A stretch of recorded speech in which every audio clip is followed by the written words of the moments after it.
ជំរាបសួរបងប្អូនអរគ្នាបាទថ្ងៃនេះប្រគងលើកយកមេរៀនមួយទៀតហើយเนาะបាទពាក់ព័ន្ធនឹងថែវិធានការណាវិធានការថែទាំមាន់វិធានការហ្នឹងគឺការការពារនិងការថែទាំហ្នឹងឯងបាទថែទាំសត្វចិញ្ចឹមរបស់យើងជាពិសេសខែវាដូររដូវកាលពីប្រាំងមកវស្សាអញ្ចឹងចូលដល់រដូវវស្សានេះយើងត្រូវមានវិធានការអ្វីខ្លះเนาะយើងត្រូវដឹងថាមានវិធានការអ្វីខ្លះដើម្បីចិញ្ចឹមទៅវាបានសមប្រកបអញ្ចឹងណាបាទនៅប្រគងសរសេរថាវិធានការបង្ការកុំឲ្យផ្ទុះជំងឺនៅរដូវវស្សាប្រគងធ្លាប់ឃើញបងប្អូនយើងចេះតែសួរថាខមមិនសួរថាណែឲ្យតែដល់ខែផ្ទុះវាផ្ទុះអញ្ចឹងណាបាទអញ្ចឹងឥឡូវនេះបងប្អូនទស្សនាវីដេអូនេះចប់បងប្អូនមានវិធីសាស្ត្រមួយដើម្បីការពារដល់រដូវផ្ទុះវាផ្ទុះហ្នឹងបានเนาะបាទអញ្ចឹងបងប្អូនយើងតាមដានទស្សនាទាំងអស់គ្នាเนาะហើយចុងខាងចុងវីដេអូប្រគងនឹងដាក់ទស្សនវិជ្ជាចំការកន្លែងដែលយើងចិញ្ចឹមជាក់ស្ដែងអញ្ចឹងចំមាន់ណាកសិដ្ឋានចំមាន់បាទអញ្ចឹងឥឡូវមកដឹងពីវិធានការនេះរួចយើងទៅមើលត្រង់មាន់ទាំងអស់គ្នាเนาะហើយវិធានការនេះឯងយើងប្រើបានគ្រប់វិធីដោយថាមាន់ពេលខ្លះយើងចិញ្ចឹមលេងលក្ខណៈលេងប៉ុន្តែយើងត្រូវមានទ្រុងឲ្យវាដេកដែរអញ្ចឹងពេលណាដែលថាខែណារដូវណាដែលយើងខាំងយើងទប់យើងស្កាត់អីយ៉ាងណាចូលទៅមើលទាំងអស់គ្នាเนาะបាទហើយប្រគងមានគំរូហ្នឹងគឺនៅគេហៅថាលេងឲ្យដើរសេរីអញ្ចឹងណាដើរសេរីនៅក្នុងបរិវេណដីរបស់យើងហ្នឹងបាទអញ្ចឹងវិធានការឥឡូវទី1គឺការប្រែប្រួលរបៀបថែទាំប្រចាំថ្ងៃបាទទី1ណាបាទការប្រែប្រួលថែទាំប្រចាំថ្ងៃថែទាំអ្វីហេតុអីប្រែប្រួលហ្នឹងប្រែប្រួលយ៉ាងម៉េចเนาะបាទប្រែប្រួលហ្នឹងគឺប្រគងចង់ប្រាប់បងប្អូនថាខែប្រាំងធម្មតាយើងរោងយើងតែងតែបើកអញ្ចាំងបើកអីឲ្យវាស្រឡះដើម្បីឲ្យមានពលឺចូលដើម្បីឲ្យមានខ្យល់ចូលដើម្បីកុំឲ្យក្តៅដល់មាន់យើងเนาะបាទដើម្បីកុំឲ្យមាន់យើងវាក្តៅเนาะបាទអញ្ចឹងដើម្បីឲ្យមាន់យើងក្តៅយើងត្រូវតែបើកអញ្ចាំងណាបាទបើកអញ្ចាំងដើម្បីឲ្យលហើយអញ្ចឹងណាបាទខ្យល់ឆ្លងកាត់ហើយមានបងប្អូនយើងគេចិញ្ចឹមមាន់កសិដ្ឋានធំទៀតគេចិញ្ចឹមអញ្ចាំងចិត្តគេដាក់ទាំងហាលខាងក្នុងទៀតដើម្បីឲ្យកុំឲ្យមាន់ក្តៅเนาะប៉ុន្តែយើងធ្វើបែបហ្នឹងវាខាតប្រើភ្លើងណាលើកលែងតែមាន់ដែលគេដូចមាន់សមាន់អីដែលចិញ្ចឹមនៅតាមកន្លែងអត់ដើរអាហ្នឹងបានគេចាប់ផ្ដើមដាក់ដង្ហាលជួយเนาะបាទប៉ុន្តែយើងចិញ្ចឹមលក្ខណៈគ្រួសារធម្មតាយើងគ្រាន់តែបើកអញ្ចឹងវាទៅធ្វើឲ្យខ្យល់ចេញចូលបានស្រួលបាទហើយនេះដល់ពេលចូលរដូវវស្សានេះគឺអ្វីដែលយើងត្រូវប្រែប្រួលទី1គឺយើងបិទបាំងណាបាទយើងធ្លាប់តែចំហធ្លាប់តែអីហ្នឹងយើងត្រូវបិទបាំងបាទបិទបាំងខ្យល់កុំឲ្យខ្យល់ចេញចូលឬកុំឲ្យទឹកភ្លៀងសាយចូលเนาะបាទហើយការបិទបាំងនឹងផងដែរយើងវាមានថ្ងៃដែរណាវាមានថ្ងៃវាមានពេលវេលាខ្លះពេលថ្ងៃខ្លះវាភ្លៀងអញ្ចឹងទៅវាសាយអញ្ចឹងទៅយើងបាំងបិទឲ្យចិត្តទៅកុំឲ្យទឹកសាយចូលតែកាលណាទឹកសាយចូលធ្វើឲ្យសើមនៅក្នុងទ្រុងរបស់យើងមាន់យើងសត្វចិញ្ចឹមយើងតែងតែមានបញ្ហាណាបញ្ហាផ្លៃក្លិនបញ្ហាអីវាអត់ស៊ីចំណីអញ្ចឹងទៅវាធ្វើឲ្យមានវាទៅជាបង្កជំងឺឡើងបាទហ្នឹងទីមួយយើងត្រូវបិទបាំងបាទបិទបាំងហ្នឹងបើថ្ងៃដែលមានថ្ងៃមេឃស្រឡះល្អយើងបើកធម្មតាเนาะបាទហើយដល់ពេលមេឃដែលចាប់ដើមស្ទុំរោភ្លៀងខ្យល់អីហ្នឹងគឺយើងបិទបាទបិទมันអាចឲ្យខ្យល់ចូលឬក៏ទឹកភ្លៀងសាយចូលបានទេណាបាទអញ្ចឹងកន្លែងចំណុចហ្នឹងគឺកន្លែងចំណុចប្រែប្រួលនៃការថែទាំគឺប្រែប្រួលត្រង់ចំណុចហ្នឹងឯងបងប្អូនเนาะបាទប្រែប្រួលត្រង់ថាយើងធ្លាប់តែចំហយើងបិទហើយយើងបិទហ្នឹងយើងគួរតែបិទបើកប្រចាំថ្ងៃផងដែរเนาะបើថ្ងៃណាមេឃអាកាសស្រឡះល្អយើងបើកវាទៅដើម្បីឲ្យវាអាមញ្ញៈដែលនៅក្នុងរោងក្នុងអីនោះវាមានសារជាតិអាមញ្ញៈអីហ្នឹងគឺវាភាយចេញបាទវាភាយចេញបាទវាភាយចេញទៅធ្វើឲ្យអត់មានផលប៉ះពាល់ដល់ផ្លូវដង្ហើមសត្វចិញ្ចឹមរបស់យើងណាបាទហើយមួយទៀតបកងទី2ណាទី2នេះរំលឹកវ៉ាក់សាំងបាទទី2នេះគឺរំលឹកវ៉ាក់សាំងអញ្ចឹងតម្រូវឲ្យបងប្អូនយើងចាប់ដើមដូររដូវមកហ្នឹងគឺត្រូវការរំលឹកវ៉ាក់សាំងតែម្ដងបាទពេលខ្លះយើងវ៉ាក់សាំងយើងវាផុតអត់តាន់ដល់ថ្ងៃ ពេលខ្លះទៅក៏យើងចេះតែហើយអត់សូវបានធ្វើវាក់សាំងបានទៀងទាត់អញ្ចឹងណាបាទហើយដល់ពេលខែវស្សានេះសូមឲ្យបងប្អូនយើងធ្វើឲ្យបានទៀងទាត់បាទបានទៀងទាត់ពីព្រោះខែវស្សានេះវាងាយនឹងឆ្លងជំងឺងាយនឹងផ្ទុះជំងឺបាទអញ្ចឹងរដូវកាលហ្នឹងគឺយើងត្រូវប្រុងប្រយ័ត្នចាប់ពីរដូវវស្សាទៅហើយគឺយើងត្រូវការរំលឹកវាក់សាំងឲ្យបានត្រឹមត្រូវបាទរំលឹកវាក់សាំងឲ្យបានត្រឹមត្រូវដូចជាវាក់សាំងអសន្នរោគវាក់សាំងញូកាសផ្ដាសាយកូរីសាប្រមាណមុខដែលសំខាន់ហ្នឹងបងប្អូនយើងគួរតែរំលឹកវាបាទរឿងវាក់សាំងនេះបង្គំសូមបញ្យល់បងប្អូនយើងពីថ្ងៃខែដែលយើងធ្វើព្រោះអីយើងចាំជាលក្ខណៈគ្រួសារយើងចង់បានផលបងប្អូនណាយើងគួរតែមាន note ជាសភៅឬក៏ជាតាប់ឡូអីចឹងទុកសម្រាប់ឲ្យដឹងថាពេលណាយើងត្រូវរំលឹកវាក់សាំងពេលណាយើងត្រូវរំលឹកថ្នាំអីវាក់សាំងអីឲ្យវាត្រូវទៀងទាត់ពេលវេលាទៅយើងគ្រប់គ្រងរឿងបញ្ហាខ្ទុះជំងឺនឹងបានហើយបាទដូចជានេះប្រគងបានលើកឧទាហរណ៍ថាបើវាក់សាំងឧទាហរណ៍ថាវាក់សាំងអសន្នរោគណាបាទវាក់សាំងអសន្នរោគថ្ងៃទី1ខែ1 2026អញ្ចឹងណាបាទអញ្ចឹងវាក់សាំងអសន្នរោគនេះប្រគងអសេរីណាហើយដល់ពេលរួចទៅយើងត្រូវវាក់សាំងធម្មតាវាសុពលភាពវា90ថ្ងៃបាទ90ថ្ងៃយើងត្រូវរំលឹកឡើងវិញអញ្ចឹងបងប្អូនយើងមើល90ថ្ងៃរំលឹកឡើងវិញអានេះតើវាដល់ថ្ងៃណាឧទាហរណ៍ថាយើងថ្ងៃខែដែលយើងរំលឹកយើងចាក់ហ្នឹងយើងកប់ទុកអញ្ចឹងឧទាហរណ៍ថាថ្ងៃ1ខែ3 2026ហ្នឹងវាត្រូវដល់ពេលដែលយើងត្រូវចាក់វាម្ដងទៀតដល់ពេលដែលយើងត្រូវចាក់រំលឹកវាអញ្ចឹងបងប្អូនត្រូវរំលឹកឡើងវិញភ្លាមពេលខ្លះអត់បាច់ដល់90ថ្ងៃក៏បានដែរត្រឹម85ថ្ងៃក៏បងប្អូនយើងរំលឹកទៅបើពូខែវស្សានេះវាតានតឹងតិចហើយអញ្ចឹងយើងត្រូវរំលឹកវាក់សាំងត្រៀមលក្ខណៈវាក់សាំងនឹងឲ្យបានច្បាស់លាស់បាទហើយវាក់សាំងនឹងក៏មានដែរពេលខ្លះបងប្អូនយើងខាងចាក់អសន្នរោគហើយនៅតែមានផ្ទុះអសន្នរោគពេលដែលបងប្អូនយើងទិញវាក់សាំងលើកទឹកចិត្តឲ្យបងប្អូនយើងពិនិត្យពិនិត្យដបវាក់សាំងគេនឹងផងតើវាក់សាំងនឹងមានសុពលភាពឬអត់ជួនកាលអីវាក់សាំងយើងទិញមកវាខូចគុណភាពគេអត់ទុកឲ្យសីតុណ្ហភាពដែលត្រជាក់អង្សាដែលគេត្រូវរក្សាទុកហ្នឹងมันបានត្រឹមត្រូវទី2គឺហួសដលេអញ្ចឹងបងប្អូនយើងមុននឹងទិញវាក់សាំងយកមកធ្វើបងប្អូនយើងគួរតែពិនិត្យវាក់សាំងឲ្យបានច្បាស់លាស់ផងថាតើវាក់សាំងនឹងល្អអត់អញ្ចឹងណាបវលដកមើលឲ្យច្បាស់ណាបងប្អូនណាបវលដកមើលឲ្យច្បាស់ហើយសួរអ្នកលក់សួរអីច្បាស់លាស់ថាវាសុពលភាពវាបានជៀសវាងខូចដលេហើយផុតដលេហើយខូចគុណភាពហើយយើងយកមកវាក់សាំងកាន់ជំងឺកាន់តែផ្ទុះថែមពីព្រោះវាក់សាំងនេះបណ្ដុំមេរោគដល់ទៅពេលយើងយកមកទុកអត់មានស្តង់ដារទុកអត់បានត្រឹមត្រូវវាបណ្ដាលឲ្យទៅជាមេរោគវិញមួយទៀតកន្លែងហាងលក់បងប្អូនទៅសង្កេតមើលមុននឹងទិញណាកន្លែងណាដែលគេលក់ដាច់ច្រើនបាទគេលក់ដាច់ច្រើនរាល់ថ្ងៃអាហ្នឹងបងប្អូនទិញយកមកប្រើមិនសូវជាខុសទេបាទដោយសារកន្លែងហ្នឹងគេលក់ចេញទិញចូលរាល់ថ្ងៃញឹកញាប់អញ្ចឹងណារបស់គេថ្មីរហូតអញ្ចឹងណាបាទរបស់គេថ្មីរហូតបាទហើយការរំលឹកហ្នឹងគឺទៀងទាត់ទៅហើយវាក់សាំងមានគុណភាពទៅគឺយើងអាចថាជោគជ័យមួយចំនួនហើយបាទប៉ុន្តែមិនមែនត្រឹមតែវាក់សាំងហើយរួចខ្លួនទេណាបាទយើងនៅមានថ្នាំសកួរទៀតបាទយើងត្រូវមានថ្នាំសកួរថ្នាំ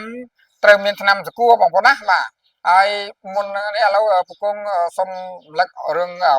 មេរោគថ្នាំសម្លាប់មេរោគណាបាទថ្នាំសម្លាប់មេរោគថ្នាំទី3គឺយើងឧស្សាហ៍បាញ់ថ្នាំសម្លាប់មេរោគបាទថ្នាំសម្លាប់មេរោគហ្នឹងគឺយើងឧស្សាហ៍បាញ់នៅរៀងរាល់10ថ្ងៃម្ដងឬក៏15ថ្ងៃម្ដងសម្រាប់ខែវស្សាបាទបើខែប្រាំងយើងអាចពជាបានមួយខែបាញ់ម្ដងក៏បានដែរព្រោះខែប្រាំងមិនសូវជាមានបញ្ហាជំងឺចូលប្រមាណទេសំខាន់ខែវស្សាយើងគួរតែបាញ់វារយៈពេល10ថ្ងៃយើងបាញ់ម្ដងឬក៏យ៉ាងយូរ15ថ្ងៃបាញ់ម្ដងបាទខែវស្សាណាបាញ់វាបានញឹកជាងខែប្រាំងបាទហើយយើងនេះជាសិតតែជាវិធានការសម្រាប់ការពារកុំឲ្យផ្ទុះហើយកាលណាយើងចិញ្ចឹមសត្វបើកាលណាអត់មានផ្ទុះជំងឺបងប្អូនដឹងហើយលទ្ធផលយ៉ាងណាលទ្ធផលគឺល្អរកចំណូលបានពីវាបាទ ហើយសម្រាប់មេរោគថ្នាំសម្រាប់មេរោគនេះបងប្អូនយើងគួរតែបាញ់ឲ្យសពពេញក្នុងទ្រុងឲ្យសពណាពេញក្នុងទ្រុងហើយមួយទៀតបងប្អូនយើងមិនត្រឹមតែបាញ់ក្នុងទ្រុងទេបាទអាក្រៅទ្រុងហ្នឹងប្រងាយ3 4ម៉ែត្រពីទ្រុងហ្នឹងណាបាញ់ទាំងអស់ជុំវិញបរិវេណទ្រុងរបស់យើងហ្នឹងគឺបាញ់ទាំងអស់និយាយរួមបរិស្ថានក្នុងផ្ទះក្នុងសបែងយើងឬគេហៅថាចិត្តតំបន់ហ្នឹងគឺតំបន់គៀនផ្ទះយើងខាងក្រៅផ្ទះយើងតំបន់ណាដែលថាវាចិត្តកន្លែងចំមន់គឺបាញ់ទាំងអស់បាទមិនមែនតែបាញ់តែក្នុងទ្រុងហើយបានន័យថារួចខ្លួនទេណោះអញ្ចឹងបងប្អូនយល់ហើយណោះការបាញ់ថ្នាំសម្លាប់មេរោគ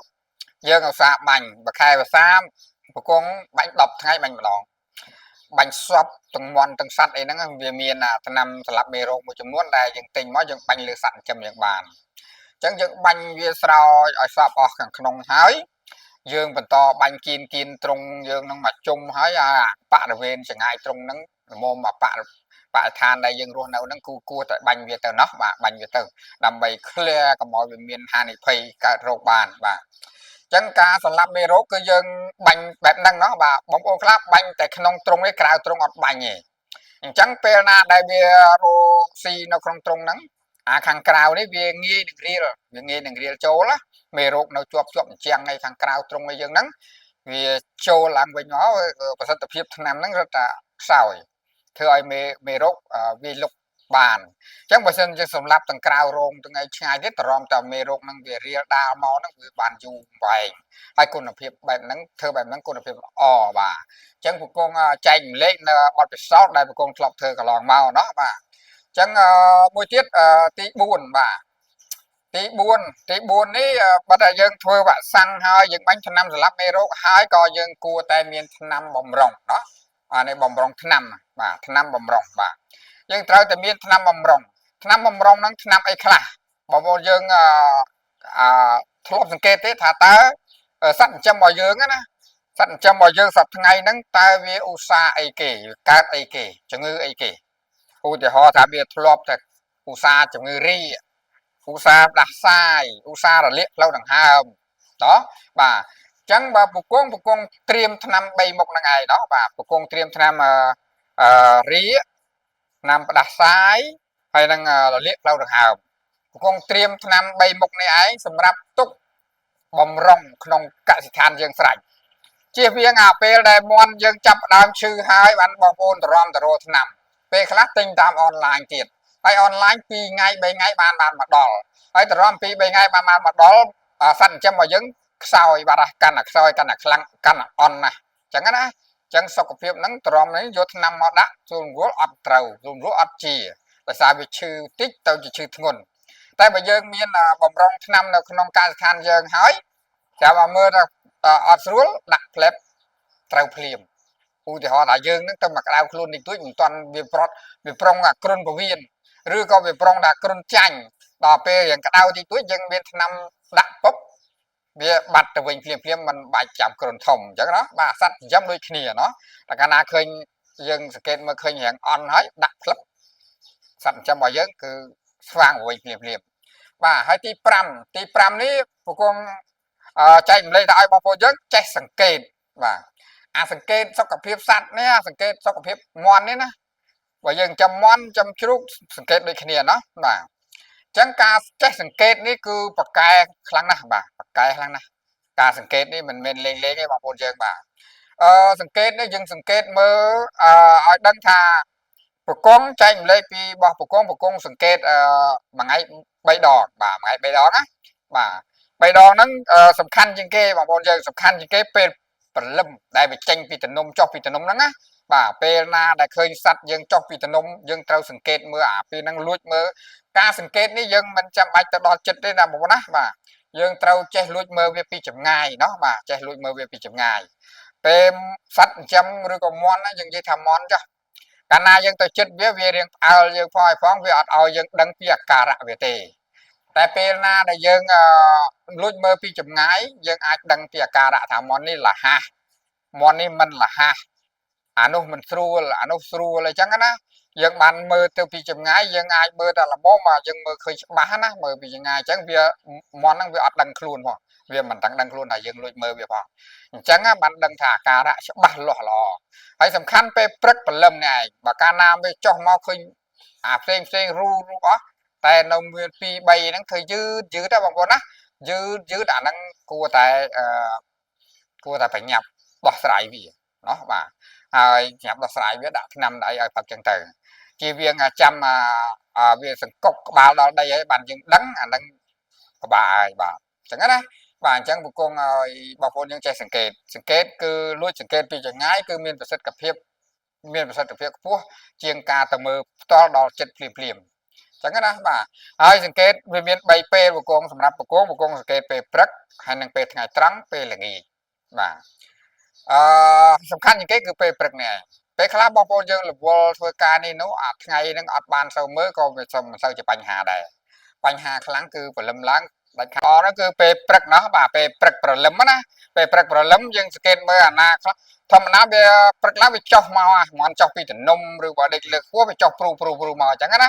មានអា2 3ក្រោយគេអីកាលណាធ្វើញើបដើរយឺតអាហ្នឹងគឺបានន័យថាក្នុងទ្រុងយើងមានបញ្ហាតិចតួចហើយអញ្ចឹងណាអញ្ចឹងយើងក៏វាយថ្នាំចូលទៅតាមចំណីឬតាមទឹកទៅណោះបាទដើម្បីការពារកុំឲ្យវារៀលដាលបានណាហើយម្យ៉ាងទៀតបើយើងឃើញថ្ងៃដំបូងអញ្ចឹងយើងដាក់ថ្នាំទៅប្រកាសជា 100% លឿនរហ័សអញ្ចឹងណាបាទអញ្ចឹងបានពគង់ឲ្យមានថ្នាំបំរុងហ្នឹងបាទអញ្ចឹងវីដេអូ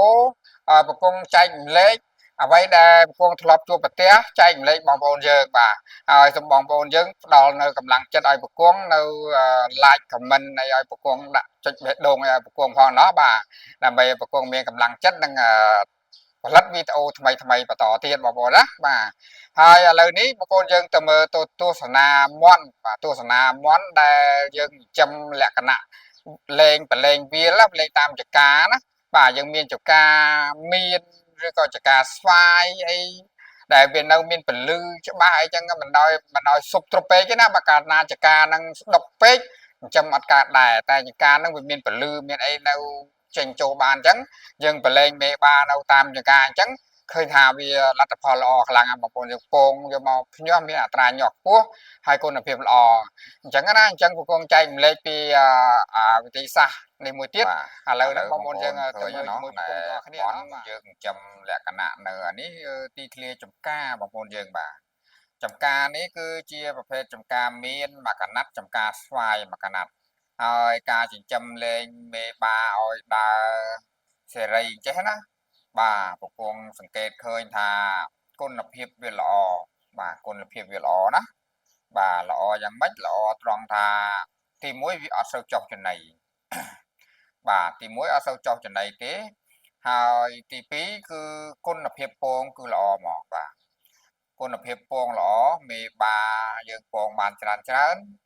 បាទហើយយកមកភ្ញាស់ពងវាណាយើងយកមកភ្ញាស់គឺបកកណ្ដាលល្អកូនឆ្លោះល្អទៀតអញ្ចឹងណាបាទអញ្ចឹងនេះទស្សនវិជ្ជាចំការទូទៅដែលបងប្អូននេះខ្ញុំចង់បង្ហាញបងប្អូនយើងដែលមានចំការណាមានចំការបងប្អូនយើងគួរតែចិញ្ចឹមបែបហ្នឹងเนาะបាទគួរតែចិញ្ចឹមនៅក្នុងចំការទៅយើងធ្វើរោងតាមប្រឡោះតំណាំទៅបាទហើយមន់វាមករកស៊ីមកដូចថាមកមួយផ្លេតអញ្ចឹងឯងមកអញ្ចឹងណាអឺតអាឆ្នោកចំណីវាហ្នឹងណាដោយសារយើងដាក់ចំណីឲ្យវាអញ្ចឹងទៅនឹងដល់ពេលវាដើរបាត់ចូលព្រៃអញ្ចឹងទៅពេលខ្លះវាមកស៊ីអញ្ចឹងទៅហើយបើដឹងពេលដឹងវេលាដែលវាមកស៊ីវាស៊ីហើយវានាំវាទៅវិញអស់អញ្ចឹងទៅណាបាទវាស៊ីហើយវាទៅព្រៃបាត់វិញអស់ទៅបាទហើយទស្សនវិជ្ជានៅចំការនេះមន់ជិត 1000 បងប្អូនយើងបាទមន់មេ500ឈ្មោល100បាទហើយឥឡូវនេះវាលាយឡំគ្នាអញ្ចឹងទៅចែកធីមចែកក្រុមគ្នាអញ្ចឹងទៅវានៅនោះយើងមើលទៅឃើញមលុបខ្មៅអីចុងនោះបាទចុងនោះយើងឃើញខ្មៅសម្បល់ក្នុងនោះសិតតែមន់ហើយបាទតាមកពតព្រៃតាមក្រោមដើមឈើសិតតែមន់បាទវាពេលក្តៅខ្លាំងវានាំគ្នាមកផ្ដុំតាមក្រោមដើមមានក្រោមដើមស្វាយអញ្ចឹងណាបាទ ហើយពេលដែលយ៉ាងតិចអីល្មមដើរបានវាដើរកាយឯងពេញស្មៅពេញចំការហ្នឹងឯងបាទហើយអញ្ចឹងទៅវាស៊ីសត្វល្អិតស៊ីអីកាឌៀកាឡាតអីចឹងណាអញ្ចឹងទៅធ្វើឲ្យគុណភាពវាពងល្អហើយយើងរោងនៅរោងយើងធ្វើបដោយអញ្ចឹងហើយយើងបើកទ្វារចំហទៅខាងក្នុងយើងមានសបុកអញ្ចឹងណាមានសបុកយើងធ្វើឲ្យច្រើនទៅអញ្ចឹងមកហ្នឹងពេលដែលវាពងណាពេលដែលដល់ម៉ោងពងវាឈឺពងអញ្ចឹងវាតែងតែមកពងបាទហើយឃើញពួករាយហ្នឹងជួនកាលវាមកពងហើយវាបដើគ្នាមកពងអញ្ចឹងណាចូលទៅក្នុងរោងអញ្ចឹងទៅពងទៅអាខ្លះចូលអាខ្លះចេញអញ្ចឹងណានៅក្នុងរោងហ្នឹងណាបាទអាខ្លះចូលអាខ្លះចេញទៅពងអាខ្លះពងហើយចេញមកវិញទៅព្រៃបាត់ទៀតអញ្ចឹងទៅហើយដល់ម៉ោងស៊ីអញ្ចឹងទៅគេដឹងម៉ោងដឹងវេលាទៅពេលយើងដាក់ឲ្យវាមានម៉ោងមានពេលអញ្ចឹងណាបាទនេះលើកឡើងពីរោងនៅចំការនេះក៏បងចង់បង្ហាញបងប្អូនយើងថាចិញ្ចឹមបែបនេះចំណេញច្រើនណាបងប្អូនយើងបាទគុណភាពពងវាក៏ល្អគុណភាពបរិមាណពងក៏បានច្រើនអញ្ចឹងណាបាទអញ្ចឹងឃើញថាវាល្អជាងយើងចិញ្ចឹមមេបាដាក់ក្នុងបន្ទប់មេរ៉ាដាក់ក្នុងបន្ទប់យើងគត់កងចំណីវាយ៉ាងណាមិញក៏នៅតែមិនសូវជាល្អដល់ឲ្យយើងប្រឡែងនៅនឹងចការចេះដែរណាបាទប្រឡែងនៅចការចេះគឺមិនអាចយកទៅប្រៀបធៀបនឹងដាក់បន្ទប់បានទេដាក់បន្ទប់ពងតែមួយផ្លេតទេដាក់បន្តិចហ្នឹងអន់ពងឬក៏យើងបុកចំណីទៅវាពងប៉ុន្តែក៏នៅស្ទើស្ពាមស្ទើវាអត់សូវនេះអត្រាញាស់ហ្នឹងវាទាបជាងអាមន់យើងប្រឡែងអញ្ចឹងណាបាទហើយនេះក៏ចង់បង្ហាញបងប្អូនយើងដែលមានចំការដីទំនេរទលាយច្រើនអីហ្នឹងគឺសេរីធ្វើបែបនេះល្អបាទល្អហើយទីមួយទៀតវាជុះអាចបាទវាដើរអញ្ចឹងទៅវាជុះវាអីតាមចការតាមដីហ្នឹងទៅបង្កើនជីជាតិឲ្យបានដល់ដំណាំទៀតអញ្ចឹងណាបាទអញ្ចឹងឃើញថាកត្តានេះនាំឲ្យបងប្អូនយើងចំណេញបានកំពុងលើកយកមកបង្ហាញជាបទបង្ហាញដើម្បីបងប្អូនយើងមានគំរូអញ្ចឹងណាមានគំរូចការបើសិនណាជាចការក៏បានដីទំនេរដែលដីឡូដីកន្លែងណាដែលយើងទុកចោលអីយើងអាចទៅធ្វើវាបានណាបាទទោះបីចំការនឹងមិនទាន់បានដាំអីក៏យើងអាចមានដីទំនេរយើងពាត់បែបហ្នឹងទៅធ្វើរោងទៅហើយយើងអាចដាំកូនឈើអីវាឆាប់បលប់ឆាប់អីចឹងទៅណាបាទហើយណែបងប្អូនឃើញណានៅក្នុងព្រៃគេក្នុងដុកក្នុងព្រៃហ្នឹងសិតតែមន់ហើយបាទបវងបាទចឹងណាឲ្យតែមានដុកមានបលប់មានស្ដុកហ្នឹងគឺគាត់ចូលចិត្តណាគាត់ចូលចិត្តទៅពួនទៅនៅនឹងចឹងណាវាថ្ងៃក្តៅខ្លាំងគឺគាត់ចូលច្រកមកលប់បាទហើយដល់ទៅពេលមេរៀងតិចអីតិចហ្នឹងគាត់នាំដើរពេញវាលទាំងអស់បាទចឹងណាបាទហ្នឹងក្រុមវាមានធីមវាអញ្ចឹងទៅឃើញទេវងមួយហ្នឹងសិតតែវងមាត់ដែរបាទអញ្ចឹងវាឱកាសចំណេញច្រើនបងប្អូនយើងបើសិនជាមានដីចម្ការបងប្អូនយើងធ្វើបែបហ្នឹងចំណេញមែនទេបាទកណនីទៅឃើញថាចំណេញច្រើន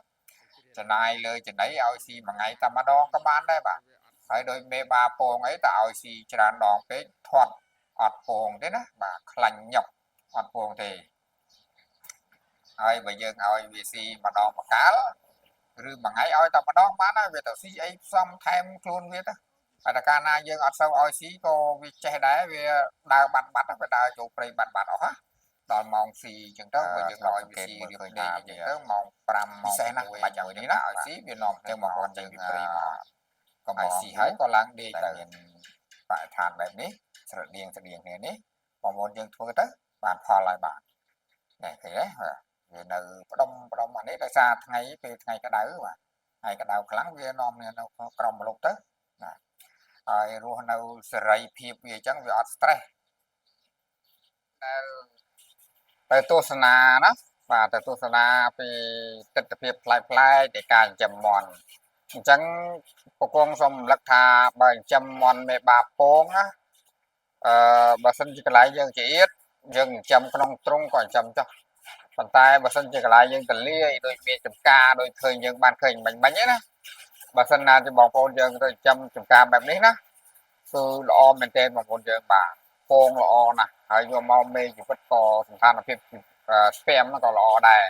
ដោយសារអីដោយសារវាដើរសេរីអញ្ចឹងណាមេបាវាពងបានល្អឲ្យផលល្អឲ្យផលខ្ពស់ បើសិនណាជាយើងចំនៅក្នុងទ្រុងវាផលវាមិនបានដូចលេងដូចមិញទេបាទអញ្ចឹងវីដេអូមានតែប៉ុណ្្នឹងឯណោះចាំជួបគ្នានៅវីដេអូថ្មីទៀតបាទអរគុណ